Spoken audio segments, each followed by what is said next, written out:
Bharat Japan સંયુક્ત સૈન્ય કસરત ધર્મ ગાર્ડિયન 2025 ઈસ્ટ ફુજી ટ્રેનિંગ એરિયામાં થઈ શરૂ। ભારત અને જાપાન વચ્ચેની છઠ્ઠી સંયુક્ત સૈન્ય કસરત ધર્મ ગાર્ડિયન 2025 શરૂ થઈ। આ મહત્વપૂર્ણ કસરતમાં બંને દેશોના 300થી વધુ સૈનિકો ભાગ લઈ રહ્યા છે, જે પ્રથમ વખત કંપની સ્તરની ભાગીદારી દર્શાવે છે। કસરતનો મુખ્ય ઉદ્દેશ્ય સંયુક્ત શહેરી યુદ્ધ અને સંયુક્ત રાષ્ટ્ર સંસ્થાની મંડાટ હેઠળના આતંકવાદી વિરોધી ઓપરેશનોમાં પરસ્પર સહકાર વધારવાનો છે। આ કસરત 9 માર્ચ 2025 સુધી ચાલશે, જેમાં વ્યાપક શ્રેણીની પ્રવૃત્તિઓનો સમાવેશ થાય છે, જે ભારત અને જાપાન વચ્ચે વધતી જતી રક્ષણ સહકારને પ્રતિબંધિત કરે છે। કસરતમાં સામેલ કરવામાં આવેલ તમિલમાં સંયુક્ત આયોજન, સંયુક્ત વ્યૂહાત્મક કસરતો અને આપત્તિ પ્રતિસાદ વ્યૂહરચનાઓનો સમાવેશ થાય છે, જે સંયુક્ત ઓપરેશનો માટે કાર્યક્ષમતામાં વધારો કરશે।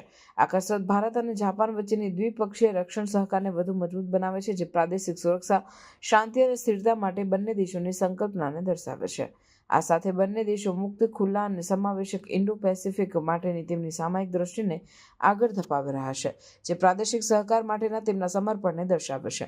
ધર્મ ગાર્ડિયન કસરત વર્ષગાંઠીય કાર્યક્રમ છે, જે વિકલ્પે ભારત અને જાપાનમાં આયોજિત થાય છે। છેલ્લું સંસ્કરણ ફેબ્રુઆરી-માર્ચ 2024 દરમિયાન રાજસ્થાનમાં યોજાયું હતું। આ કસરત બંને દેશોની સેનાઓ વચ્ચેની વ્યવસાયિક સહકાર અને સાંસ્કૃતિક સમજણને વધારવામાં મહત્વપૂર્ણ ભૂમિકા ભજવે છે, જે પ્રાદેશિક સુરક્ષા અને સ્થિરતા માટે મહત્વપૂર્ણ છે।